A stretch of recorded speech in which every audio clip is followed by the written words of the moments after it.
Hello, my name is Temujin Gill and I'm a dancer and choreographer and artistic director of Grounded Movement. I started dancing many years ago, but quite late in my career. I was originally working for British Telecom actually, and I didn't see that as an inspiring enough career for the rest of my life because I had other ideas as to what I wanted to do. So I decided to go to dance college, a place called Lewisham College. It used to be called South East London Technical College, and I did a foundation course there, and that was just a year. And I trained in ballet, contemporary and modern jazz, a style called mathematics. It was a great time of life. I joined a youth dance company called South East London Youth Dance Company, and I worked there with a wonderful, motivating, inspiring dancer called Keith O'Brien, who used to teach free classes on I think a Wednesday evening and a Sunday as well. And we loved it, and we were working to music we loved, and we'd go out and perform if you got into the performance group, which I did, which was I was really lucky to have got the opportunity to do that. Thinking about this, I did actually do a bit of dancing before that, which was a really sort of significant time in my life, because when I went to school, I was doing okay, but I didn't do too well in academics, and I wasn't really celebrated, let's say. So I sort of got a bit disillusioned with my own ability, and I started to give up a little bit on studies and myself, and go in directions that weren't necessarily positive for me. But I started to go out dancing to music, just a local place, a club, and I really enjoyed it. I mean, we listened to a lot of popular music of the time, Motown, all of that reggae, ska, and just I loved the groove, and we'd had parties and things like that.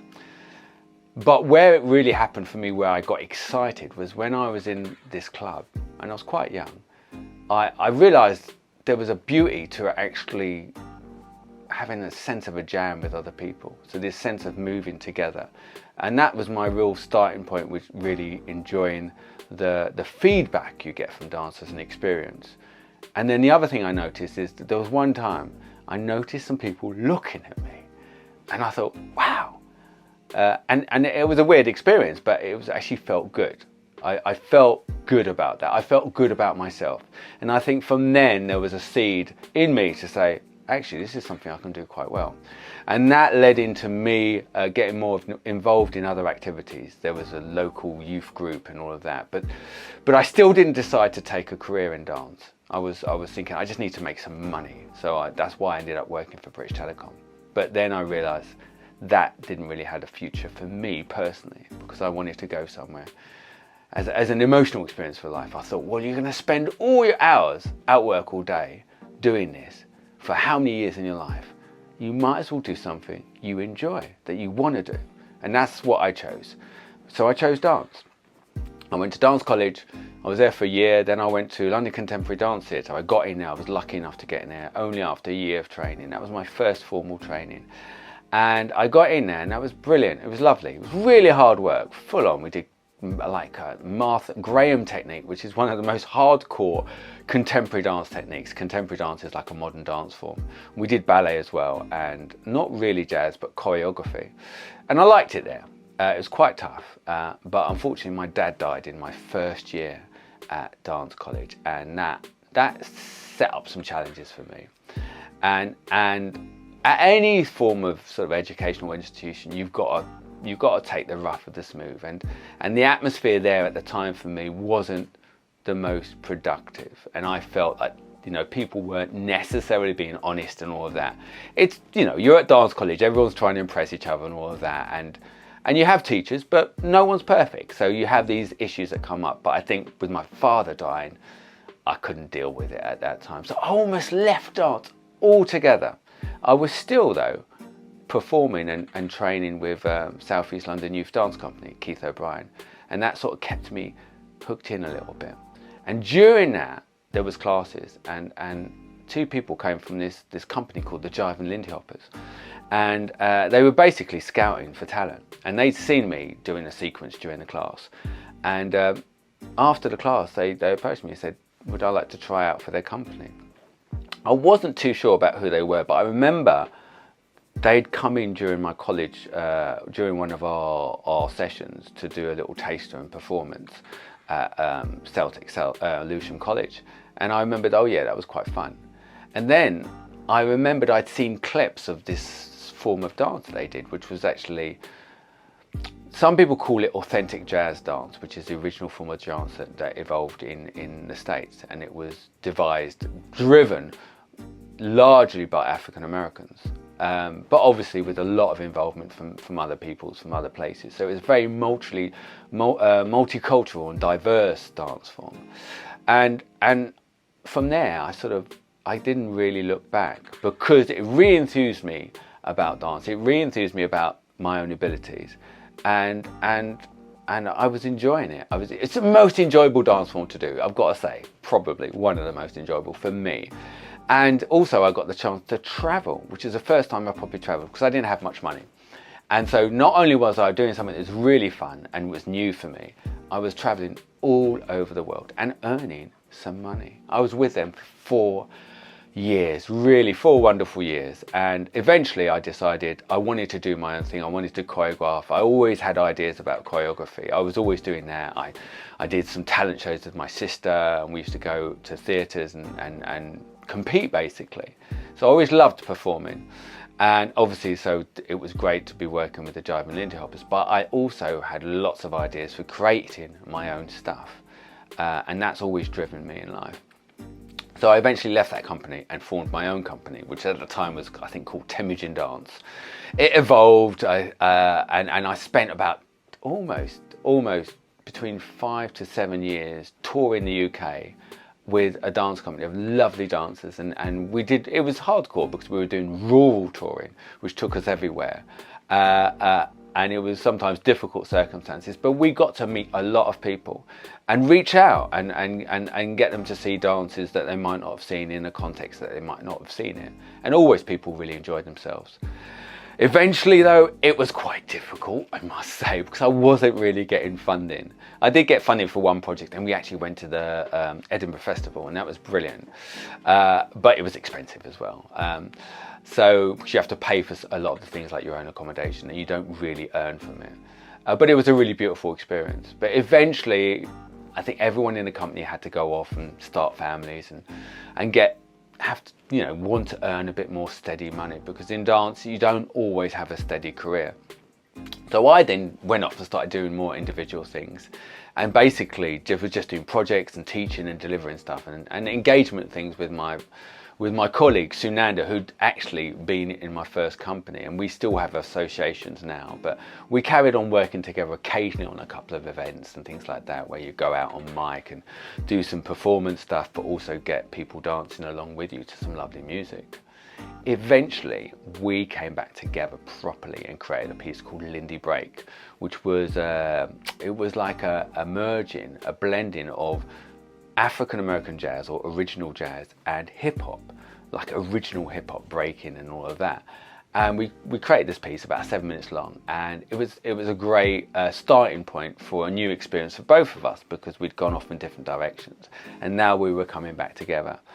And off the back of that, we started to think about new things that we could do, and I set up my first ever website on the advice of my partner at the time, and that was a good move, because that led into me getting asked by Danny Boyle's, he's a big director, Danny Boyle's rep, if I'd like to choreograph a section in the Olympics opening ceremony. I couldn't believe what was going on. But we'd been seen doing some stuff, and then he'd also looked at my website. And it was nothing special, but it was a good representation. And I got the job. I couldn't believe it. And it was the best job I've ever done. It was hard, it was very challenging, but it was so beautiful, because I love working with a lot of people. I love getting people to dance and perform, because performance is great. It really gives you so much richness in value of your own worth and the joy of it, the joy of actually being in a performance and getting that vibe from each other, but also from an audience. And I love doing things in a big way, and that you couldn't have done it bigger, and it was the best experience of my life. And from that, me and Sunanda, who's the colleague I was talking to you about, we formed Grounded Movement a year later. and we started to work on the new idea for a piece, and that went into another piece, and we did some R&D. I've always done a lot of R&D. Now, R&D is research and development, so I like to play around with new ideas, and it's also always sort of revolving around what I call original street dance forms or social dance forms, but from an artistic perspective, that you can actually tell a story with it in some way rather than it's just entertainment, which is good fun as well, but I like to do a little bit more. So we carried on, and that's where I am today. I'm still running Grounded Movement, which is a great opportunity.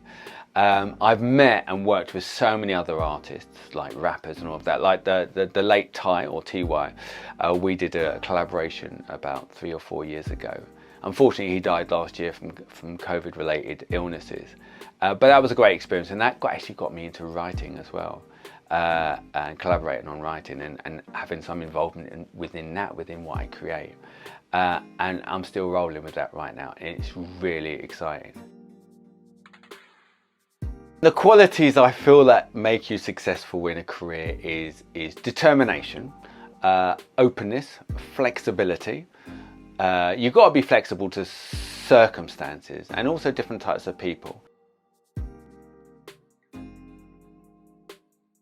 Well, I mean, everyone's got a different way into what they end up doing in life. I think one of the main steps in terms of finding your creativity, your career, is finding things that you enjoy. I think you've really got, for me, I think the best thing is to look at what you enjoy. And generally, if you enjoy something, you'll put a lot of energy into that, and you'll develop skills and gifts.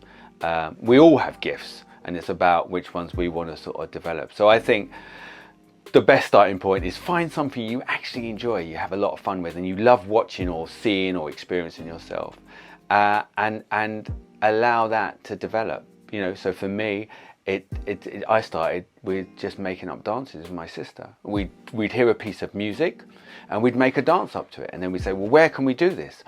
We can go to a competition, so a talent competition, and that's how we started. So I think find just a really a good place for you to start, but make sure it's something you enjoy. You don't need any qualifications to be a dancer. That's my opinion. And I've actually got very few qualifications. I'm not saying it's not good to have qualifications. I'm just saying you don't need them. And for me, as I say, with academics, I wasn't necessarily built up. I wasn't lifted.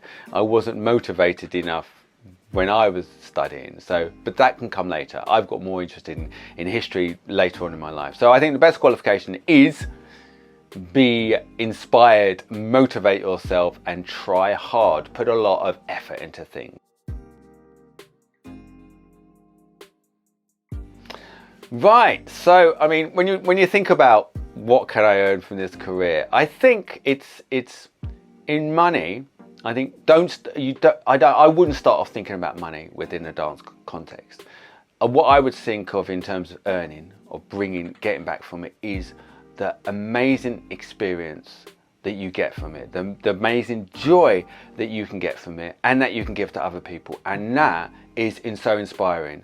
That lifts you up, and that motivates you, and that keeps you going through really difficult times. And for any artistic career, you're going to be challenged emotionally yourself. So it's really important to do something that you can put a lot of energy into. So when you are having hard times, you can fall back onto that. You can fall back onto that passion that you might have for it. In terms of money, you can earn a lot. So some people, when they go into a dance career, they more so go down what you can call as a commercial route. So they do adverts, they do commercial shows where they're sort of basically just reproducing choreography that, like for a dance video, things like that. And for that, you'd go and do dance classes in, private dance studios, or you go and train. And you really develop your skills, and then you go and audition, which is hardcore, it's difficult. And then you just get jobs along that line. You can get into, and that can be quite well paid, but you don't know when you're going to get the work, and you might get called up really late in the day, and you just have to respond. So that's a totally different world. You can go down the line of dance education, so you can become a teacher and a facilitator, which you get more regular work out of. but I don't think it necessarily pays that well, depending on who's paying for it.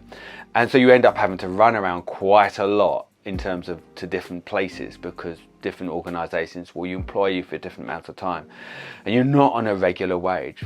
You could audition for a dance company. So there's a few of the bigger companies that would be employing people throughout the year. There's a lot of competition for that, but don't give up. Just keep going. Auditioning is good. Or, like me, you can create your own thing. So you can make up your own work and you can put your own work out there. And I think in the long term, for me, that's been the best route.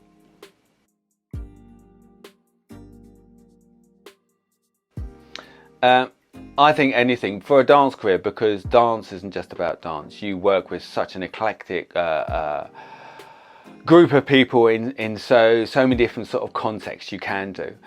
So I think a lot of different things in life can feed into it. So, you know, you might be volunteering as part of a festival. You might want to just go and see what it's like to work backstage in a theatre, which would be really good, because you learn about the mechanisms of what puts a show on. You might want to volunteer to help out with a youth group or an older group of people, say in a care home, and that might sort of give you experience on what it takes to give to somebody who's having more challenges in order to sort of access this sort of activity. I think volunteering and doing workshops, joining youth groups is a really good idea, because you get to find out what you like to do, whether it's teaching, whether it's performing, or whether it's making up your own dances. I think, you know, put your work out there. If there's a talent contest, you know, get together with a friend or do it as a solo and just make up your own dances. That's a good experience. It means you're actually taking the initiative, and it's good to have initiative in life, because then when you have situations, then you're already starting to experience, okay, what am I going to do in this situation? I could do this, I could do that. And in terms of a creative career, I think it's really good if you have initiative, because then people realize, well, look, we can give you a bit of responsibility, so you can become a collaborator on this, which is another whole world of opportunity to collaborate with people, different artists on different types of projects.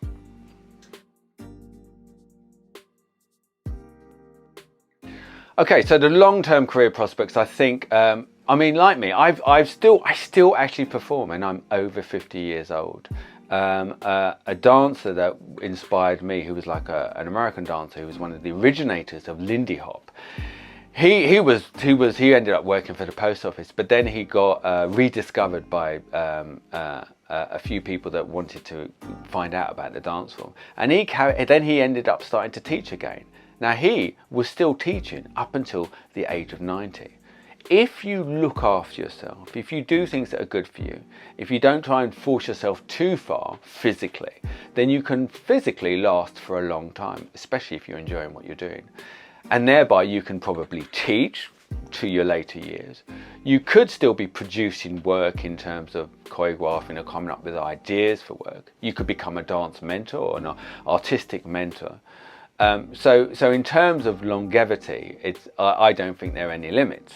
But the way you would go, you would probably move from, say, performance to possibly teaching and performance, to maybe creating or choreographing or even directing work, to collaborating with people, and then maybe you might decide to go down more so the dance administration or the arts administration, so you can start to affect policy or funding or opportunities for other young people that might want to get involved into it.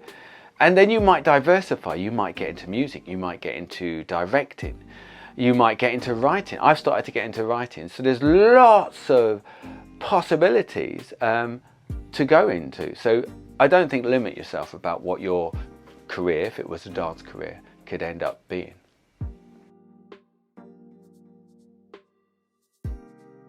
So yeah, as I've sort of talked about, it could lead to so many other things. It could lead to, with me, it led to a lot of opportunities I wouldn't expected, like being asked to choreograph for the Olympics opening ceremony, the London 2012. I think if you keep yourself open, if you keep trying new things, if you're positive and if you support people and People will have a good memory of you, and they'll say, oh, I really enjoyed working with that person. So you might get opportunities you might not have expected. But it could lead to you forming your own company. It could lead to you running dance activities for young people if you want to give back. It could lead to you being a lecturer on a university course or a few university courses. So if you wanted to go more down the line of, you know, training and academics for dance, it could lead to you being a health professional or working in dance therapy.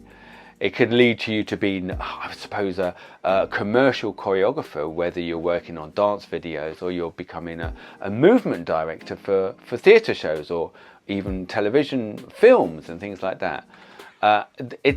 There is no limits to what your career could lead to.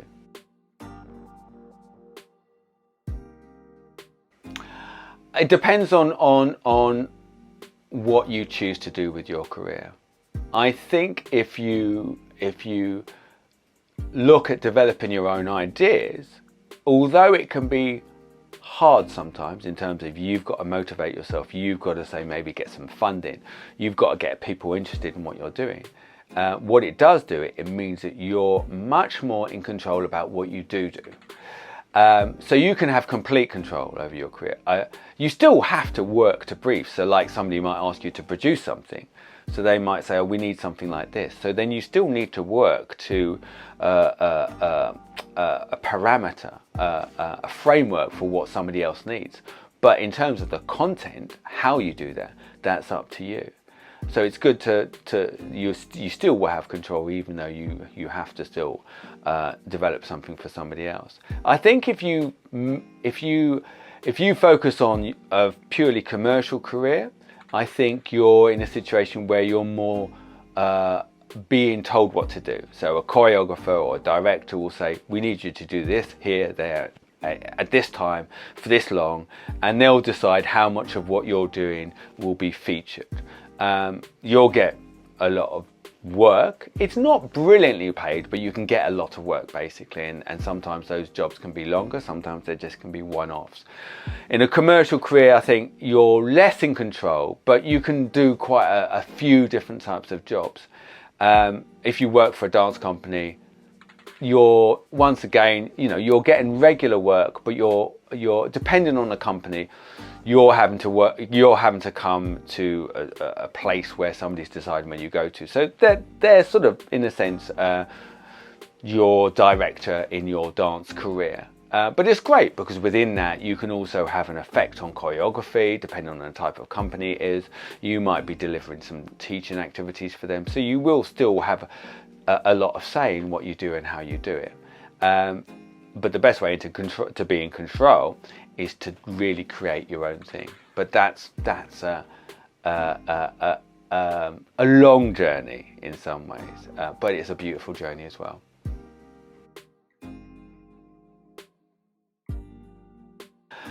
So there's a few places you can go to. I mean, I think look locally as to what's going on for you, and you can ask your teachers and all of that.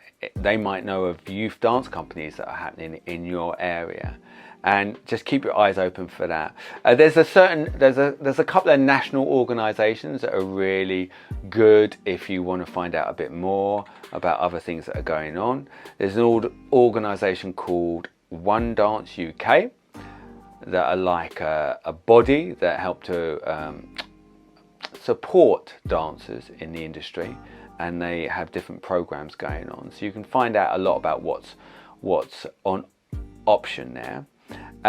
There's also another organisation or activity that's called Centre for Advanced Theatre. I think it's called, was CAT, C-A-T. And there's a national dance cats organisation you can look up for that. So that's nationaldancecats.co.uk, and that allows you to access dance for a slightly higher level, so you get performance and training opportunities. It's all really exciting right now, and that's where I'm at, and I can't wait to see what this year is going to bring to me. I've got lots of ideas for other things that I want to do, and that's the thing. It's always having ideas and just finding different ways to turn them into reality.